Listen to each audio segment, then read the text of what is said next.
The old grand piano sat in the center of the hall, its curved back catching the morning light, like the wing of a sleeping bird. For years it had been a silent monument, tucked beneath a heavy dust cloth and left to the memory of echoes. But tonight, under the flicker of antique chandeliers, it breathed again.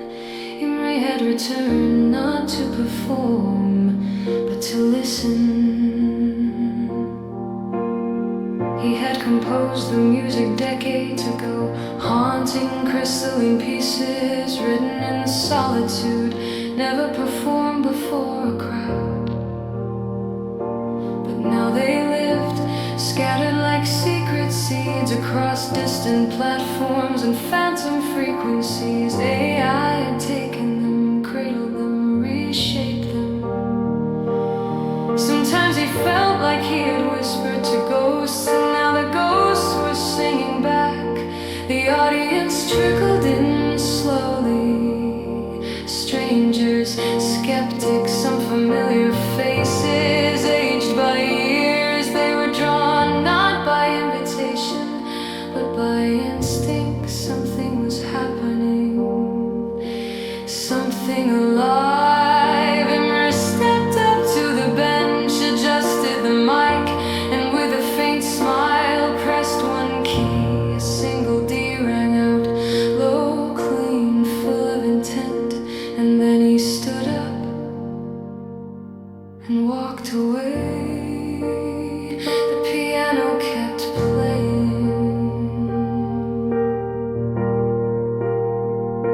A ripple moved through the crowd. The melody was unmistakable. It was his, but not harmonies unfolded that had never been written. Rhythms drifted like memory and reassembled like storm clouds. The piano's keys moved with no hands, the pedals depressed and released as if guided by wind. The music was not mechanical, it wept, it shimmered, it pulsed. Imre stood at the edge, pointing not at himself, but at the piano. Do you see? He whispered. People leaned forward, some gasped, others trembled. A woman began to cry because the sound was alive, not copied, not sampled. Something else had entered it. Spirit, code, soul, no one knew. It was as if the instrument remembered his touch and in turn had chosen to become more than wood and wire.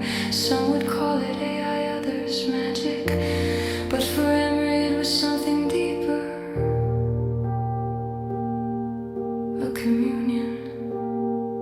As the final chord rang out and the piano fell silent, no one clapped, no one dared to. The room held its breath, and someone whispered. The piano played itself, and Imre, no longer alone, no longer afraid, smiled. It always could, he said.